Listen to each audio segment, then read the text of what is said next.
Welcome to the third Lawyers Weekly live webcast, brought to you by our sponsors Lawyers on Demand and LegalVision. My name's Jerome Dorasami, I'm a journalist with Lawyers Weekly, and I'll be your host for today's discussion, which is going to focus on all things legal operations. And we have an expert panel here whom I'll introduce you to in a second. And with this panel, we're going to be talking about how legal ops will impact upon your work moving forward, how practitioners across the board can utilise legal ops to optimise service delivery to clients, the challenges and opportunities in 2019 and further ahead from that, and what this all means in an ever-evolving legal marketplace, both in Australia and across the globe. Here with me to discuss these issues are three panellists whom we're delighted to have. Firstly, Mary O'Carroll, who is here from the United States, just flew in at 9 o'clock this morning, and she is the Director of Legal Operations, Technology and Strategy at Google. Mary, thanks so much for joining us. Thanks for having me. We also have Thomas Kaldor, who is the Head of Legal Transformation at LegalVision. Tom, welcome. Thanks for having me. And we finally have Jenny Rees, a former General Counsel and now Lead Consultant of Design Solutions at Lawyers on Demand. Welcome, Jenny. It's a pleasure to be here, thanks. And we're really grateful to both of you for sponsoring this event as well. Thank you so much for that. As with our previous webcasts, you, the audience, have the opportunity to ask questions of the entire panel or a particular panellist, if you so choose, and you can do that via the link that you're now watching this live stream on. We're going to be chatting for approximately 45 minutes amongst ourselves, and then in the final 15 minutes or so of the live stream, we'll throw to audience questions from you guys. So let's dive right in. And Jenny, I wanted to start with you, if I could, to give us a bit of an overview of what legal operations actually is and how it is changing the game for legal practice. Yeah, sure. Thanks, Jerome. It's interesting, I think, because legal operations probably means different things to different people. And so maybe that's the first thing to sort of say about it. But I tend to think of it a bit as being about the how of legal services. So very much a delivery focus, focusing on how do you provide service to people. I think, if you look around and see, for instance, Mary probably is the expert on the clock definitions, but talks about sort of being faceted, relying on not just lawyers, but different sort of disciplines, and sort of a multidisciplinary approach, but all designed around how can you optimise service delivery for business outcomes. And generally, I guess, talked about by reference to the different sort of competencies or activities that you need to have. And I think it's quite interesting to think about that, because sometimes you see it as a separate department, and particularly in the US and the UK, there's a big move to have separate sort of legal operations departments. But I think in other areas, in Australia, probably a little less so. And that's where I think the focus on the activities is quite important, because even if you don't have a separate legal operations department, you may well be focusing on some of the activities that are sort of part of it, like financial management, talent management, data analytics, things like that. So that's sort of the overall part. I think where it's changing things in the industry, I would say that's always existed in a certain way, because you've had to run a legal team or a legal firm, whatever it might be. Where I think there's really change happening is in the what. So the way things are happening, as well as being about the how, it's about the what. And so, we hear a lot about legal technology and new ways of doing things. And so that's starting now to infuse the how and being part of the deliverable for people, not just the pure legal advice. Yeah. I'm interested in how this pertains both in the Australian market and the US market. And Mary, I'll come to you in a second to get your perspective on how it's evolved since inception in the United States. But Tom, I might throw to you and ask, where you see legal operations being in Australia at present time. Do you think we're keeping pace with international jurisdictions? Yeah, really good question, and I completely agree with Jenny's sort of distinction between legal ops as a role and legal ops as a set of activities. And in fact, I think it's important to go even further than that in this conversation, because the reality is legal ops as a role in the Australian jurisdiction, there's currently very few examples of that. So if we were just talking about legal ops as a role, it might be a relatively short webcast, and no one would like that. So I think that the activities focus, and then as I said, legal ops as a mindset is a really important focus, because while I say it's in an early stage of development in a strict role sense, I would say that in LegalVision's experience, in my personal experience, legal ops as a mindset is something that there's a huge amount of energy around in the Australian market right now. So LegalVision interacts with a number of senior legal counsel, general counsel who right now are senior legal counsel and general counsel, not legal operations managers or head of legal operations, who think exactly like the 12 competencies that CLOC sets out and who are quite obviously going to be the legal operations champions of the future in our industry. But right now, for a number of reasons, team's not big enough, there's not budget, people don't yet understand what the concept is in a real enough sense, they're not formally in a role of legal operations. And so while I do think realistically, and very keen to hear from Mary about what's going on in the States at the moment, we're well behind the States. I do think there's a lot of energy around the concept of legal operations and that mindset and how important it is across a legal organisation. Yeah. Well, let's go straight to what the US experience is then and what your perceptions are of it. Yeah, so it definitely has changed a lot. I've been doing this role at Google for a little over 10 years now, and when I first started, nobody could define the role. Nobody kind of understood what it was. And now, fast forward 10 years, it's grown in prevalence. You can find it at companies of all different industries and geographies all around the world. It's grown tremendously in scope. So like when I first started, it was really just about financial management and a lot of people talking about how to manage outside counsel. But the industry has changed a lot, and so the 12 core competencies and kind of the multidisciplinary approach has grown the role tremendously in kind of what we do day to day. And then it's also grown quite a lot in its stature. So you're finding a lot of people in the director and even VP level in the United States with this role, which I think is really meaningful and significant. So I think it's changed quite a bit. It was relatively unknown when I first started, and probably a lot thanks to CLOP with defining what the role means. And when you talk about legal operations now in the States, it's well defined. So when you're hiring for the role or you're looking to add that, it's just much more clear cut, and people have a certain expectation of the impact that it can bring. So it's changed from just financial management to systems and tools and right sourcing and alternative service providers and managed services and knowledge management, and so it's just a lot more broad now. Yeah, fair enough. Tom noted that we might be behind the United States when it comes to the emergence and implementation of legal ops. Do you agree with that summation? I think that's probably true. I mean, we've commented just already here about how it's a very defined role with specific people in those roles in the United States and in the UK and some other parts of the world now. But I think it's fascinating and totally interesting that it's more of a mindset here, because one of the hardest parts of our job in being kind of the person championing legal operations as a mindset in our large departments is the change management, right? Is trying to convince people why this is important or why to do things a little bit differently. Whereas it's interesting, like in Australia, it's going the other way around, where there's kind of a groundswell of understanding of the change that's happening and why it's important, and then kind of moving towards a dedicated role at a later point. Is that what you guys are seeing? Yeah, certainly in our experience. I guess I agree completely with what Tom said. I would say there is a mindset in some areas, but I wouldn't actually say it's prevalent everywhere. So there's probably a group of people and organisations who are thinking that way. And more people are starting to think, oh, I need to be thinking differently about this. What is that? But it's not like every single professional in Australia is thinking that way. So I think that would probably be overstating it. Yeah, of course. And I mean, there's some obvious reasons. I think EY did a global report recently about trends in legal functions, and the graphs they put up were separated between teams of under 1,000 and teams of over 1,000. There's just kind of very few in the market that fit in that category, if anything, in the Australian market.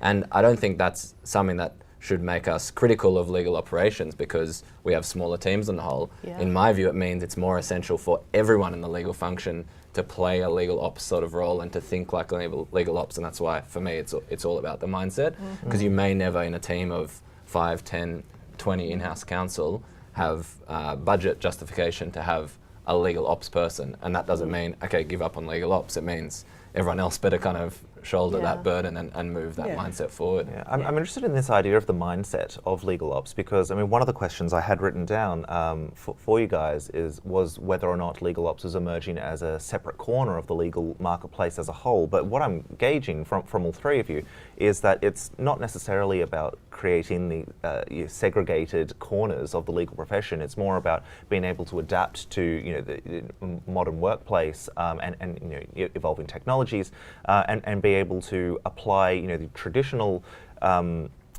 presumed principles that we have about what makes a good lawyer, how best to serve your clients, and just being able to simply adapt and appropriate these new and emerging ways or methods through which we can better service those clients. And so in that sense, it's not so much a radical evolution of what might be happening within legal practices or firms or organizations. It's more just about rolling with the times. Is that fair to Yeah, I sort of think of it as an overlay rather than as a sort of separate corner of the market. I mean, Yeah. the only additional thing I'd say there is if you look at how the legal industry has evolved, certainly in Australia, originally it was all about working in private practice and normally in a major firm or a big firm, and often called big law or traditional law. And then there was sort of the rise of in-house. So, I mean, I remember when I first went in-house, I didn't realise it, I don't think at the time, but maybe some people thought that was a strange move. But, I thought it seemed okay. And I think I've ridden the wave, of the rise of in-house teams.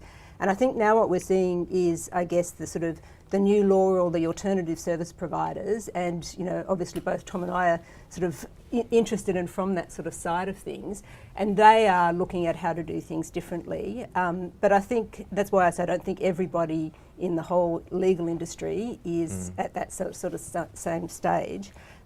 But certainly there are some key individuals or groups of individuals, both in-house and law firms, and definitely the sort of newer style law firms, who are very interested in it and doing things differently, and looking at different ways of doing things, not just the old tried and tested. Yeah. When I was thinking about that concept of what is legal ops, the kind of optimistic or digestible definition I came up with was this concept of the mindset. But the more cynical reflection I had is legal ops is this catch-all for everything that the legal industry has been starved of for so long. And a great way of unpicking that is if you look at the 12 competencies of CLOC. So I'm sure a lot of our kind of viewers would know, but CLOC is the Corporate Legal Operations Consortium, which is, would you call it, a peak body for legal ops? Yeah, absolutely. Largely came out of the States, but now has a presence in Australia, and Mary is the president of CLOC. The 12 competencies, if you dissect them, there's things that are kind of CFO style things, there's things that are COO style things, there's things that are head of talent, head of product, and frankly, all of that in one role. I kind of don't envy the position that you find yourself in, Mary, but to me it's emblematic of the fact that legal ops is like everything lawyers haven't been doing for so many years needs to be done, needs to be part of the way we're running legal functions and providing legal services. So. Yeah, I think that's exactly right. And a lot of the GCs that I've spoken to over the past few years in Australia and Asia who previously perhaps weren't aware that this was a thing, before, this was a few years ago, before it was an actual role, they often said to me, well, this is fantastic because I've been having my lawyers do those things, and that's not really what they're good at, or that's not what they're trained on. And I've had lawyers implementing systems and administering them. And I said, oh, that's a terrible use of the lawyer's time. And like you said, these competencies or these skill sets that are required in this role are hard and are varied, right? And so to think that you have one person do all that, I think it's very ambitious. And I certainly don't pretend to be good at all this, and that's why I surround myself with a team of people who have tech skills and process management and project management and financial management. And for that reason, I do think it is important. We'll see how the industry starts to change, but for the role to be an actual department or function, because for folks to be lawyers, for example, which is a highly skilled job, and then to also play in these other areas is hard. To have people be dabbling in financial management or dabbling in systems is maybe the future. Yeah, I mean, I think if I think back on my own experience, if at a law firm, it was very much, operations was very much a sort of separate area, and the lawyers were not really encouraged to be part of it. In fact, they were the product effectively. So you don't want to burden them with that. You move in house, and it's a very different, ball game. You're there, you're amongst a whole lot of other people. You're relying on, sort of shared services for those sorts of things, for finance, for IT, for HR.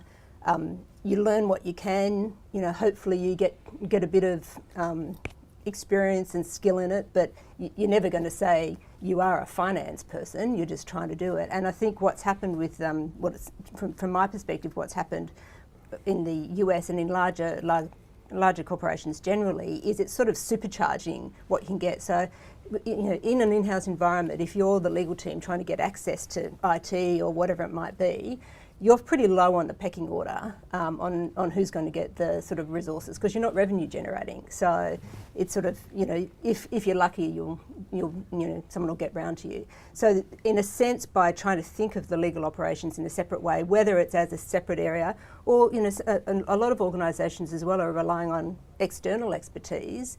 I mean, even if you've got access to that sort of multidisciplinary sort of team internally, getting it dedicated to legal can be quite difficult as well. So either you build it yourself or you buy it in a different way. I mean, there's different ways, I guess, you can sort of do these things. Yeah. Just picking up on what you were saying there about the idea of is it a separate corner of the market or not? One thing I did want to ask that all three of you was, what does a typical day in the life for a legal operations professional look like? But based on what you've been saying about the 12 competencies with CLOC and the idea that it's more about an adoption of this new mindset, I guess a better way of asking this question is, well, how can a practitioner who has been existing under what we might understand to be more traditional methods of legal practice, how can they incorporate these 12 competencies, and adopt that legal ops mindset in order to have a I guess more productive, successful working day moving forward? What does that new age working day look like, I guess, is what I'm asking. I think Mary should start with that. I think it's a very exciting role. It's a very exciting time to be in this market, because no day is the same. There's so much low-hanging fruit in a department to sort of fix, if you will. And even, I've been doing this for 10 years. The laundry list of things that I still need to do to fix is very long and growing. And the legal market's getting more complex. The world is getting more complex. I think the demand for legal services is only going up. And so we have to think, how are we going to be able to scale?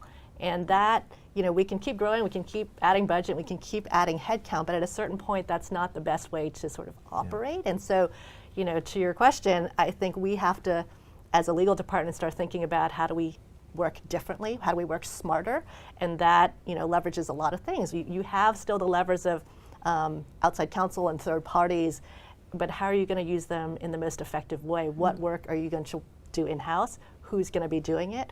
Where can you use technology and automation? Where's doing a risk assessment and figuring out what's the work that we're going to stop doing even. And so there's all these things that come into play now that I often think a lot of our job is just about right sourcing. So instead of just being the department that takes in work and starts working on it, now we stop to think, okay, a piece of work has come in. Where's the right place for that work to go? Who should be doing it? Inside, outside, what level? So it's really matching the work with getting the right value from it. Okay, and when it comes to matching that work, for both Jenny and Tom here, how best can law firms, legal organisations such as yours, best incorporate and amalgamate with this new mindset and with some of the frameworks that Mary was just outlining there? So in terms of internally, in the way in which we provide legal services? So let's use LegalVision as a case study here. How best can LegalVision adopt this mindset that we've been talking about and look towards the future with utilising legal ops? Yeah, for sure. Very interesting question. And as a personal reflection, I think came to the realisation of the importance of legal ops a little bit late in kind of my thinking about this subject over the last few years, in many ways because a lot of the thinking and culture and mindset of legal operations is so ingrained in what we do at LegalVision. And I think as a alternative legal service provider, new law organisation, law company, whatever title we want to use across the different jurisdictions, LegalVision would not succeed if we just went to market with the traditional mindset by definition. And so in so much of what we've done, I think the way we've been successful, the way we've been able to serve clients, and I think this is true of other alternative legal service providers, is because we're applying these alternative forms of thinking.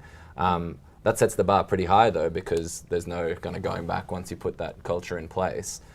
So a simple example around sort of the importance of process to what a lawyer does. Obviously in a traditional model, the product I think is the lawyer and is the unique knowledge that they have. In a lot of what we do at LegalVision, the product is both the legal knowledge held within our team of excellent lawyers, but also the process by which they can kind of unlock that knowledge and give it to a client. And not to kind of backtrack to the other thing, but I do think this conversation around is legal ops a function or is it something that all lawyers should be expected? I completely agree with Mary that you need it to be owned by a function if you have that luxury within your organisation. But it would be inexcusable for a lawyer, I think, in our organisation and more across other organisations to look at a legal process and not ask that question of, is there a smarter way of doing it? And that doesn't mean that they have to be the ones with process engineering, Lean Six Sigma expertise to redesign the process, but at least to ask, is what I'm doing an efficient way of doing it, and is it adding value to an end user?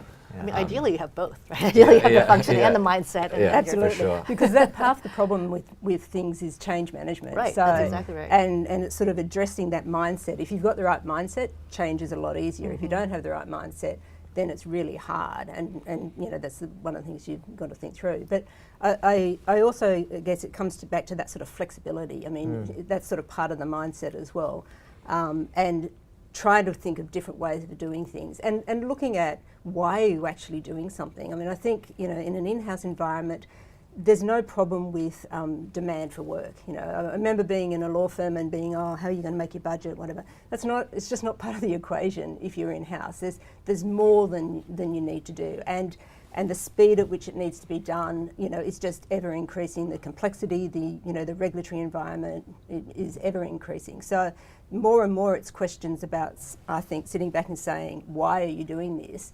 And one of the ways I think that, companies or whatever you want to call them, law companies, new law, whatever, can help is actually, when you're in that day to day, it can be very difficult to lift your head above the sort of, the divider in your office or open plan space and sort of think, why am I doing this? But you need to get that headspace. You need to sit back and say, why are we doing this? So that I can work out what the best way of resolving it is. Right. And it may be in some cases actually not doing it, which is very against what most lawyers sort of, are comfortable with. Not do something because someone's asked me. Goodness, Well, I was just thinking, and because from what I can gauge, it seems like some of the larger organisations, such as LegalVision, such as Google, in-house departments, the first big time law we've been firms, grouped in the same category as Google. I'm very, very proud. Thank you, George. Larger legal LegalVision and Google. Larger legal institutions, certainly they will have the capacity to be able to incorporate not only the mindset, but perhaps have individuals or an individual within that institution who can be dedicated entirely to this. But Jenny, I'm wondering, and perhaps from Lawyers on Demand's experience, you'd be well placed to respond to this. I'm wondering for those who are in boutique-sized firms or even sole practitioners, how are they able to incorporate not only this mindset, but then be able to utilise legal ops in order to move their own practices forward? Because I guess certainly for the sole practitioners, for example, that they've got enough challenges with having to be not only be a lawyer to their clients, but also be a business manager, do the finance, the admin, the whole works. How can it work for them? And that is the issue. It's a sort of, as I said, in the old days, if you're in a big firm, there's a whole separate department doing it. And it's sort of interesting. It's a bit of a rhythm, I guess, to go back to say, actually, it's useful to have someone that is doing that. But it depends on the size. If you're in a smaller organisation, whether it's in-house or a boutique firm, you can't rely on there being, someone who's just going to be doing that. So I do think it's one of the difficulties for people is keeping track of what's happening. There's a lot of noise out there about legal operations and what does it mean. There's a lot of noise about technology and a lot of fear as to, well, is AI taking over the world? And I think probably, I suspect we all agree it's not at this stage. It might be a useful tool, but I guess by being sort of conscious of these things and trying to just sit back, as I said, and think about, well, what is it? How could I do something differently? Whether that's in-house in a smaller team or in a boutique firm. It's all all important to think about, how do I do this? How do I manage my knowledge? Is there a better way of doing that or not? Can technology help me or not? Do I need to put in another process or not? So. Yeah. One thing I just wanted to add to your question that we're seeing in the United States, or that we have seen in the past couple of years, is that it used to be that the legal ops function or the role as a standalone role in a legal department was only in large legal departments. If you had like 50 plus attorneys, is kind of what we used to see. And as of probably 2 or 3 years ago, we started seeing small legal departments growing, having this role. And CLOC has a small subgroup called emerging legal departments that's specifically for departments that are 50 people or less. And that is our largest actual group of people in legal operations and growing the fastest. And we're often hearing now from general counsel that the first hire that they have is not a second lawyer, is a legal ops professional, because they're seeing, their role is, again, not just to be the substantive legal person, but to help manage the business and to manage the finances. And there's a lot, put systems and processes in place, and that is becoming more recognized as being really important for a scalable, sustainable legal department than it used to be. And that's because they're probably sitting back and saying, how would I design this if I could? And I would agree, if you started off and said, I've got this amount, how can I best use the resources that I have?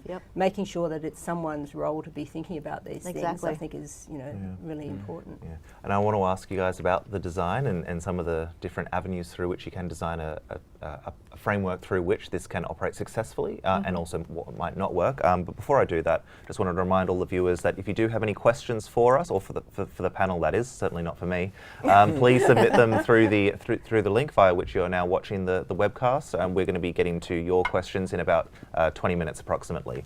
But yeah, on that design question, Tom and Jenny, I know you both wanted to talk about the ways in which your respective businesses have looked at incorporating this. Could you both sort of run me through how you have incorporated this, and what works and what doesn't work in this process? For sure. So at LegalVision, for us, a big part of responding to the rise of either legal operations roles in Australia or that legal operations mindset and the desire to do more with less, do things innovatively, do things in a more efficient way, is to think about what is our product in that space? What is our product for a large corporate client or an in-house team? And in a way, our thinking in this space draws on something that's from a commentator and visionary in the US, Mark Cohen. Not sure if you're familiar with him. A guy who was very progressive, kind of doing things that LegalVision was doing here many, many years ago in the States. Has a lot of interesting stuff to contribute around these discussions. And what he said is you need to be delivering now a holistic solution. And a holistic solution in a way is whatever the solution that's needed by a client to solve a business problem. And so for us at LegalVision, the realization has been for in-house teams and large corporate clients, we need to be providing holistic solutions. And so the core offering that we present in that market is what we call a managed legal services. I know it's similar to other alternative legal service providers and new law organizations, so it's not specific to LegalVision at all. But essential there is that type of offering looks at a business problem and a desired legal outcome and says, how can we achieve that outcome in an efficient way by applying process engineering, technology, and legal expertise. And it's really important that it's in that order because we strongly believe that the first step has to be, is this process well designed to achieve that legal outcome? Then, if possible, and if the luxury is available, wrap that in technology and then plug lawyers into the equation. And so we think more and more legal work over the next kind of 5 years is going to move from outsourcing of a legal piece of instructions to how can you provide a solution in a holistic way through a managed legal service type offering for a business problem. Okay. So, yeah, and I'll come back to that point about the holistic solution. But Jenny, I wanted to ask you, what about what's been Lawyers on Demand's experience with this? I mean, are there any sort of case studies you could identify? You know, obviously without going into too much detail, are there any recent case studies where the business has been able to implement and utilise legal operations in such a way that has improved the efficiency or the success of a client matter that you've been working on? Yeah, I think our experience is similar to what Tom was describing. So in our design solutions area, what we're trying to do is help in-house teams with their problems. You know, help them understand what the problem is. Actually, sometimes the first issue is working out what the problem is, and then thinking about how best to approach it. So, I mean, a lot of people probably know Lawyers on Demand as being a sort of a secondment model. So we've got a number of lawyers who go out and sit in in-house teams and to some extent in law firms and help fill resourcing gaps. But it's so much more than that now. It's looking at how do you sort of help diagnose the problem and then find the appropriate solution for that problem. So we sort of think about it in probably in similar ways, but you know, there's a part that's like a consulting side, so effectively helping people through the journey, whether you call it legal operations or transformation or whatever it might be. There's many different words for the same sort of general concepts, I guess. Working out where to start, and as I said before, I think part of that is sort of sitting back and thinking about why you're doing something and what are the issues that arise from that. Sometimes people will come with a particular project and then we're able to assist them with that combination of legal support and technology. I'd probably say in most cases, I do think the process part is important, but I think in most cases the technology is a support to the people rather than the other way around at the moment in our experience. And then actually looking, as Tom said, it's sort of like the managed teams, is actually what that really means is taking whole service streams. So maybe I'll use that as an example of you know, some of the things we've done. You know, taking the whole procurement work for an organisation and helping them to manage and understand what comes out of that. And when you know, the first stage, I guess, is you're still delivering the product for the business, but the additional above the how and becoming the what is what you get into that is some business insights. So if we're always making changes in this particular area, understanding that perhaps our terms are out of market in what the expectation is. And one of the most important things, I think, from a business perspective is for legal not to be a drag on the business. So, you know, it's sort of two parts. It's, you know, being out there to help drive the strategy, but also not being a drag. And if you've been in-house, you know, people are hounding you all the time, you know, for timeliness. So being able to provide something where you can say back to your in-house customers, this is what we've got, this is how we're managing it, this is what we're seeing, this is how we're helping you, and this, if you did it this way, then you would get a better business outcome. Getting that sort of risk insight, I think, is really useful for clients. Okay. Now, Mary, we've just heard from these two about how, you know, their respective businesses are implementing legal operations, how, you know, what's working.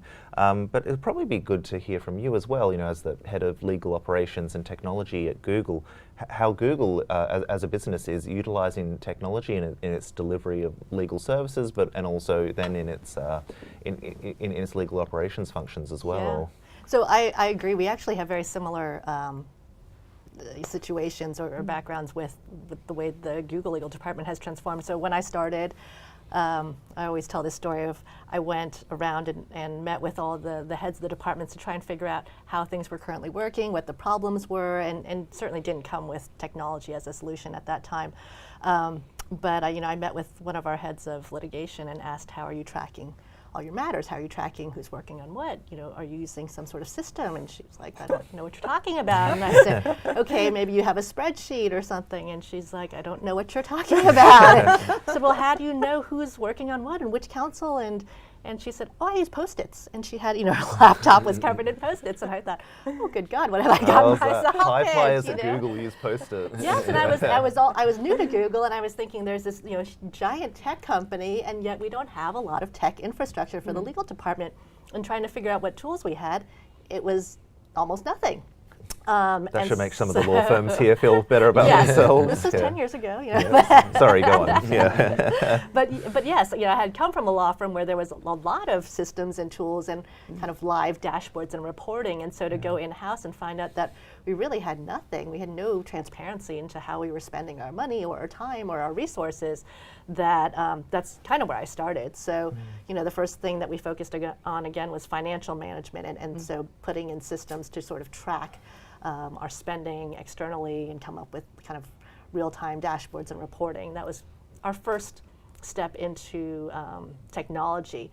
But then we spent, the next however many years, and even now we're continuing to do that, which is lay the groundwork for all the systems that you need to sort of manage day-to-day things. So IP management, contracts management, matter management, litigation management, e-discovery systems, sort of all that list of things. And then once we had a foundational system in place, and mind you, it's never stable. This industry is changing so fast that we're always reassessing and things are changing. So you're always sort of upgrading and seeing what's out there. But then just probably in the more recent years, we started to be able to do kind of more interesting things with analytics, data analytics with our dashboarding or reporting, or leveraging AI in certain places to automate some work or kind of take work that we had humans doing before that nobody liked and took a long time and arguably less accurate. So we've been able to, in recent years, to sort of dabble with AI, but Yeah, okay. And for those who work specifically in the legal operations corner of your department at Google, what kind of support is offered to those individuals? Because it's certainly a new title that somebody might have within the legal profession. So what, I guess, what acknowledgement and support is offered to those people, and I guess what more can legal businesses, firms across the board be doing to support those professionals? Yeah, well, we are a support team for a support team, right? Because the legal department is a support team to our clients, and we support our lawyers. But for one, I think it's absolutely important and imperative that you have the general counsel support and the leadership team of the legal department kind of behind you, because we've talked about at length kind of the change management and the mindset that is really necessary. If we're going around and telling people that they should think about new processes, but no one else is telling them that makes your job really hard. And then in addition to that, we've been really fortunate to have really strong partnerships with other parts of the business. So our finance team, our IT team that goes by a different name, or our HR group, our real estate team, all the business partners throughout the company are the folks that the legal operations team deals with day to day. And so we partner, we work with them, but absolutely they're part of our support system as well. Okay. This question's for all three of you, because you've been talking about, from your respective experiences, what does work and what has been successful in the incorporation and implementation of legal ops. But I'm interested also in what might not work. And I guess this is perhaps a bit of advice that we could offer to the viewers. Regardless of what corner of the legal market they're in, whether it's big law, new law, in-house, boutique, sole practitioner, are there any sort of methods or avenues of trying to incorporate this that will not work and that we should advise people against? I guess when it comes to employing this all-important mindset that we're talking about. Interesting question. I'll have a go. Yeah, please. So I think, like any newer legal service provider, LegalVision hasn't been around for ages, and particularly in this space, which I think is an emerging space across the market for managed legal services, something we've been doing for 18 months or 2 years at most. And so we have a strong emphasis on being open that it's a continual learning process. So for instance, at the end of a project, we'll run a retrospective, which is sort of borrows from agile project management, a meeting where you get down with the client and say, in a room, can you tell us what was good, what was bad, what should we do differently next time? Usually with a lot of post-its, not the post-its that your head of litigation might have had. And so we're very open that we want this to be evolving, and we want that to be evolving in discussion with the client. And one thing that we've found, and this is kind of gets back to my comment, I should clarify that for us, that the core of the delivery is still the humans providing the legal services, but I think the difference between a legal ops approach or a managed legal services approach is that you invest at the start in the process, and then you only build technology if it's supportive of that process, and all of that is helping the lawyers. So completely agree with you, Jenny, on that front. For us, we found in earlier projects, we weren't investing as much in that upfront process design, And what that ultimately meant was more slower, less efficient legal work down the track. And part of it was that, old legal trap of disaggregating a legal piece of instructions from a non-legal task. So something like we run a lot of what we call business transition projects. So for instance, you're trying to transfer 400 leases from one group entity to another. It's kind of big, important project, but ultimately it's 400 little projects in there. So it needs a legal operations mindset. What we saw there is things like communicating with landlords. We would usually say, oh, that's an administrative task, or that's a comms piece. The legal function shouldn't have anything to do with it. We'll produce the leases, we'll make sure they're executed, we'll do all the legally stuff. But really, we found that the upstream kind of comms admin piece was hugely affecting the amount of negotiation we had to do with landlords down the track. So in that sort of holistic process approach, you say, oh, that might not be what a lawyer used to do, but by investing in it, we'll make sure that our work as lawyers is easier. And that was something that we learned. So yeah, the lesson there is, I think if you're going to do this, you really invest in the process up front before doing any legal work or any technology, because otherwise it's going to be wasted legal work and wasted technology. Sure. And so if I think now, the latest managed service project we're running, we're reviewing a whole lot of customer complaints for a business that's signed an undertaking with the regulator to say, we'll look back on what we did and make sure everything complied with the law. We've spent the first month or 6 weeks doing no legal work in a traditional sense, because we strongly, strongly believe that setting it up properly from a process perspective and a technology perspective means we'll be efficient, but perhaps more importantly, our legal team who have to review reams and reams of data will have a much funner time doing it, because it'll be set up in a way that lets them focus on the important things. Sure. So yeah, invest in process. We've learned that mistake and definitely would encourage it. No, fair enough. I might say that I think one of the biggest things, and we touched on this before, is the change management. So I think up front on any initiative you have, it's good to sort of think about and map out who your stakeholders are, and they're probably going to include customers, whether that's, if it's a legal team, they're internal customers, but customers, the team itself, the impact on them, the shareholders or the company perspective.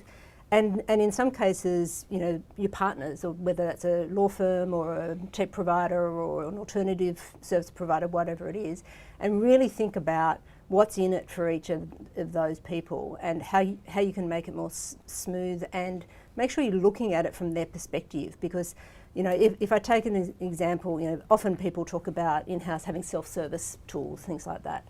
That's great from the lawyer's perspective, because they say, great, we don't have to do that anymore. We put it out there and just go there and that's fine. The business people look at it and say, isn't that your job? Why are you making me do that? Unless you really think about it from their perspective and make it really usable for them. So by putting yourself in each of those parties' shoes, I think you get a better outcome. And I've had examples in all cases of not thinking, through all of those different, from all those different perspectives, and any of them can derail you. So I think that would be my sort of holistic thought on it. Fair enough.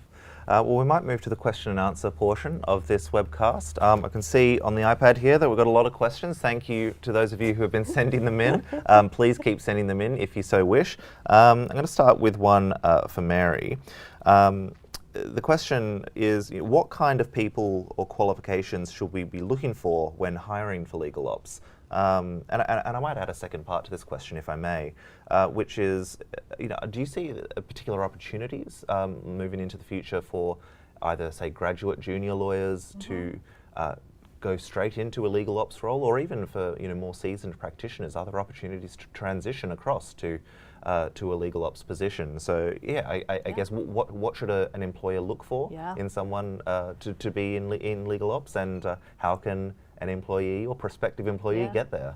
So I'll answer this in two ways, because it kind of links to your previous question that you had for Tom and Jenny, which is, what should you look out for? What are the missteps that can happen? And I think if you are going to try to have this role in your department and you're going to hire somebody for it, don't underestimate the skill set or the sort of level of responsibility and decision making that this person needs to have. Make sure that they have a seat at the leadership team, that they are, again, supported by the GC, and they're empowered to make decisions and recommendations for the department. Because if they're not, you just can't make the change happen. and so it's also to warn that don't put a junior person in that role who doesn't have skill set or training and just have them dabble and kind of figure out and throw them a project here and there. Again, I think the level of the core competencies are so broad. Trying to get someone who has all that is really hard. So it's still a nascent role. I mean, even in the United States, where it's pretty well established now and growing, but there isn't a traditional path to this role yet. I think that's going to change as it's becoming more prevalent, and we're talking to law schools, and people are starting to have this question of where do I find these people? And so what I've seen successful is a lot of different paths. So myself, I'm not an attorney. I had a business background, a finance background. But I also have a passion for technology, so that works well. That we've had people who have technology backgrounds who come into this role. We have people with finance backgrounds who come into the roles. We have project managers who entered this role. I think you're going to be hard-pressed to find someone who does everything really well, but someone who at least has an interest in learning that, or I think the mindset and the sort of passion for change and embracing all this is really important. I do think that as time goes on, there will be more education and sort of more best practice, and that's kind of what we started CLOC for, is to get people talking to each other. And the institutes we have, which we have one in Sydney every year now, is the place where we want people to come and get educated and kind of to talk about how they're seeing the role or what people are doing in the role, and to share success stories with each other, because at this point, I think that's the best way to really learn. Absolutely, and just on that point of education, it's certainly not just going to be for people who are already in the profession. It's also going to be education at the universities, as you alluded to, and certainly a lot of law schools around Australia, and I'm sure in the United States as well, they're starting to incorporate more tech-based I was about to say issues, probably not the right word, but more tech-based matters into the curriculum and specific electives, certainly, and so certainly would be headed in the right direction there. I've got a question here from George, and he asks, we are a small legal team and have limited capacity to introduce new functions. Any suggestions on what our priorities could be for implementing any legal ops? I'll throw that to you guys. I would say ask your team and ask your business first, because it's a matter of working out what is it that you need to do differently. What's missing? What's the impediments? Because as we've said, it's about the delivery, and the person you're delivering that to is your customer. I think they'll give you the best steer on where you should start, because each organisation will be different. Is that a chicken and egg thing though? Because I'm sure certainly for a lot of these smaller practices, they've also got to be keeping an eye on what their competitors are doing, or what other people, say in the boutique space, are doing, and ensuring that they can try to keep up with that competition. Yeah, I think one of the great challenges here is that thankfully all of our organisations, well, I'm making an assumption here, don't record time like you do at a traditional law firm. And so even though businesses like ours, Jenny's, in-house, are much more suited to legal operations taking root, it's really hard to get the benchmark around what you're improving on.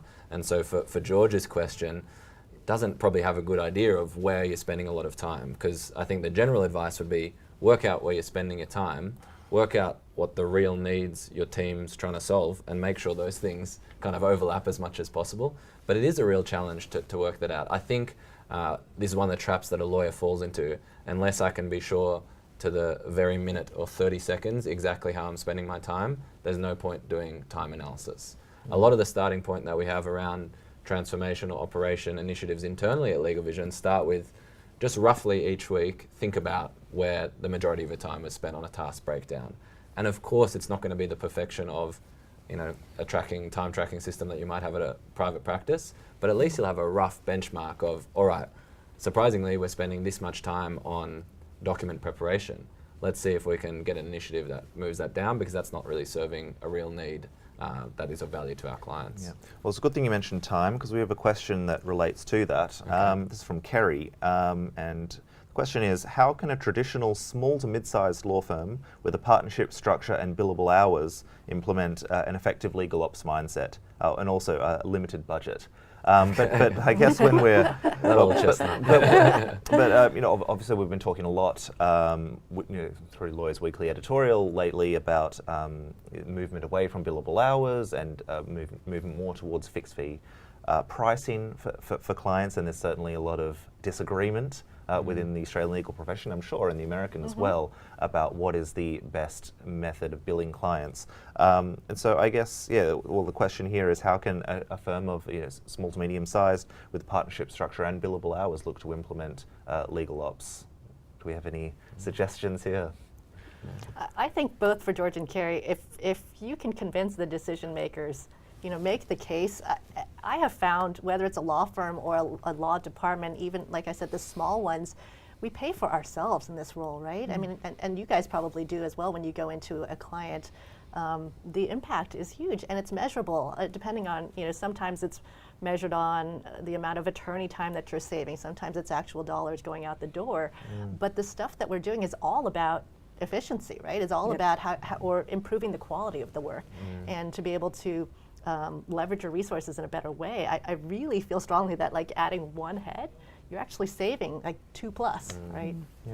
Yeah. Or just allocate some time, if they've got the billable hours, sort of like take 20% and say, actually I'm going to bill 20% of my time to initiatives, legal ops initiatives, thinking about it differently, because in time they definitely return.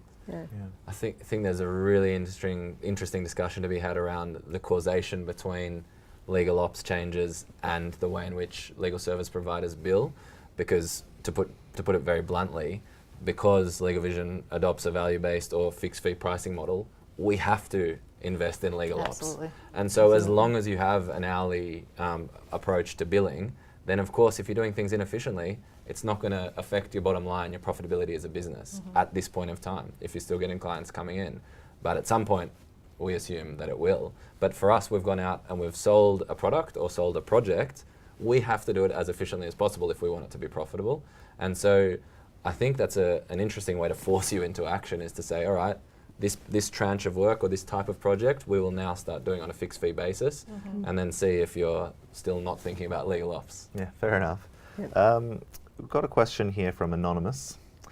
Tech companies that market themselves under the legal ops banner confusing people? Legal ops is much more than technology. A dashboard app is not the answer. I'm not sure if we should take that as a comment or a question. But, I mean, I think we kind of talked about that a bit, which is, technology has this shiny object that if you haven't done anything in legal ops, or if you don't know what problem to solve for and you just want to do something, it seems like the right answer, right? It's AI, it's automation, and it seems like it's going to make your department better. But I would really encourage you not to kind of look around and see where you can leverage technology, and think more about what is the problem we're trying to solve here, or what are the areas that are broken. The people and process is so much more important. The technology is just a tool. Yeah. So. It is a tool. I mean, I guess the only, I definitely agree. Just as an additional comment to the sort of sales pitch, I guess most of them are probably saying, here's something that can help you understand a bit more. So if we go back to Mary's, an initial thing of the Post-it notes, and a lot of in-house teams, whether it's Post-it notes or Excel or just I get a sort of a report of some, it's not necessarily captured in a way that is easy to understand.